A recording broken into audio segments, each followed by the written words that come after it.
أهلا وسهلا بحضراتكم في درس جديد من قناة ريمين كيمي أو قناة مصري.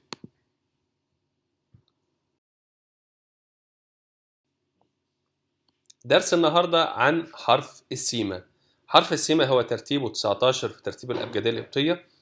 حرف السيمة شبه السي بالإنجليزي. ليه 3 طرق للنطق. بننطقه صاد لو جه بعديه حرف تضخيم، حروف التضخيم ألفا أو أوميجا. عندنا مثال كلمة سوني، سوني يعني أخت، سوني. بننطقه زين في الكلمات اليوناني بس لو جه بعده حرف المي، زي كلمة كوزموس، عالم. فيما عدا ذلك بننطقه سين زي كلمة سمسم اللي هو السمسم، أو اسمو، اسمو يعني بارك. طبعا هنا السيمة جه وراها حرف المي، بس الكلمة دي مش أصلها يوناني لكن أصلها قبطي، عشان كده نطقناه سين وليس زين.